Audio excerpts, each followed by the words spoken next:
Hello friends, welcome back to another video or watching K4 Tech. Okay, അപ്പോൾ നമ്മുടെ ചാനലിൽ ഇപ്പം ഏകദേശം 600 സബ്സ്ക്രൈബേഴ്സോളം എത്താറായി.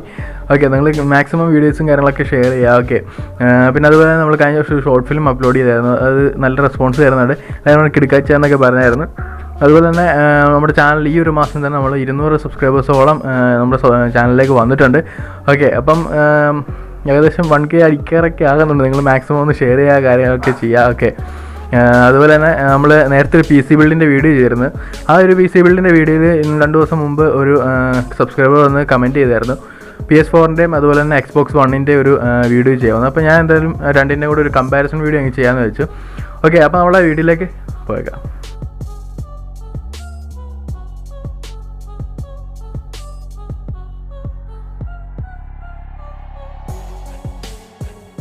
ഓക്കെ, അപ്പോൾ നമ്മൾ കമ്പാരിസൺ സ്റ്റാർട്ട് ചെയ്യുന്ന മുമ്പം നമ്മൾ ഹാർഡ്വെയറിൻ്റെ വെച്ച് തുടങ്ങാമെന്ന് വെച്ചു. അപ്പോൾ നമ്മൾ ഫസ്റ്റിലെ PS4-ൻ്റെ ഒരു ഹാർഡ്വെയറും കാര്യങ്ങളൊക്കെ പറയാം. PS4 വരുന്ന പ്രൊസസ്സർ ഏതാണെന്ന് വെച്ച് കഴിഞ്ഞാൽ AMDയുടെ 8 crore പ്രൊസസ്സറാണ് വരുന്നത്. പിന്നെ ഇത് GPU വരുന്നത് ഏതാണെന്ന് വെച്ച് കഴിഞ്ഞാൽ AMDയുടെ തന്നെയാണ് അതും വരുന്നത്. AMDയുടെ Radeon ഗ്രാഫിക്സ് കാർഡാണ് ഇത് യൂസ് ചെയ്തിരിക്കുന്നത്. ഏറ്റവും അതിനകത്ത് ഹൈലൈറ്റഡ് ആയിട്ടുള്ളൊരു PS4-ൽ ഏറ്റവും ഹൈലൈറ്റഡ് ആയിട്ടുള്ളൊരു പോർഷൻ ഏതെന്ന് വെച്ച് കഴിഞ്ഞാൽ ഇത് DDR5 8GB RAM അതിനകത്ത് കൊണ്ടുവരുന്നുണ്ട്. അതൊരു മെയിൻ ഫീച്ചർ തന്നെയാണ് PS4-ൽ കൊണ്ടുവന്നിരിക്കുന്നത്. അപ്പോൾ നമ്മൾ Xbox One-ൻ്റെ കാര്യം എടുത്ത് നോക്കുകയാണെങ്കിൽ അതിനകത്ത് സെയിം ഇത് തന്നെയാണ്. പ്രൊസസ്സറും GPU എല്ലാം AMDയുടെ തന്നെ same 8 crore graphics card AMD Radeon തന്നെയാണ് കൊടുത്തിരിക്കുന്നത്. പിന്നെ അതിനകത്ത് വന്നിരിക്കുന്ന ചെറിയൊരു പ്രോബ്ലം, അത് എന്തുകൊണ്ടാണ് അവരങ്ങനെ കൊടുത്തതെന്ന് എനിക്കറിയത്തില്ല. അതിനകത്ത് DDR3-യുടെ ഒരു RAM ആണ് അതിനകത്ത് അവർ യൂസ് ചെയ്യുന്നത്. അത് ചെറിയൊരു എന്തോപോലെ നമുക്ക് തോന്നുന്നുണ്ട്. ഓക്കെ, അപ്പോൾ നമ്മുടെ PS4-ൻ്റെ പ്രോസസ്സിംഗ് സ്പീഡ് എത്രയെന്ന് വെച്ച് കഴിഞ്ഞാൽ 1.6 GHz ആണ് അതിനകത്ത് കൊടുത്തിരിക്കുന്നത്. Xbox One-ൻ്റെ ഒരു പ്രോസസ്സിംഗ് സ്പീഡ് എന്ന് പറഞ്ഞാൽ 1.7 GHz കൊടുത്തിരിക്കുന്നുണ്ട്. പിന്നെ വരുന്നത് എന്തെന്ന് വെച്ചാൽ ഇതിൻ്റെ അതിൽ GPU-ൻ്റെ കാര്യമാണ്. GPU എന്ന് വെച്ചാൽ ഗ്രാഫിക്സ് പ്രോസസ്സിംഗ് യൂണിറ്റ് എന്നാണ് അതിൻ്റെ അത് വരുന്നത്. എന്ന് വെച്ചാൽ ഗ്രാഫിക്സ് Xboxനേക്കാളും 50% മോർ ഫാസ്റ്റർ തന്നെയാണ് ഇത് PS4 വരുന്നത്.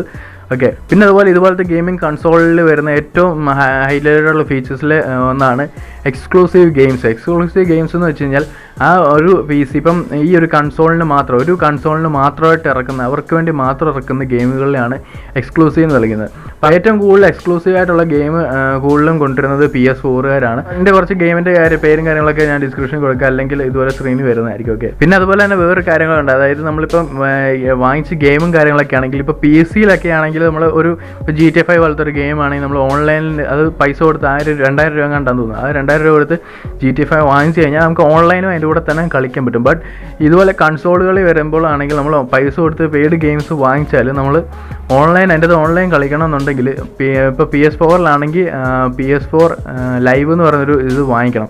ഏകദേശം 3,000 രൂപയോട് അടുത്ത് വരുന്നുണ്ട് അതിന്. പിന്നെ അതുപോലെ തന്നെ Xboxലും അത് തന്നെയാണ് വരുന്നത്. അതായത് Xbox ലൈവ് എന്ന് പറഞ്ഞിട്ടുണ്ട്. അതിന് ഏകദേശം 3,700 ഇപ്പം വരുന്നുണ്ട് ഇപ്പോൾ പ്രൈസ്. അപ്പോൾ ഇതാണ് കൺസോളിൽ ചെറിയൊരു ബുദ്ധിമുട്ട്.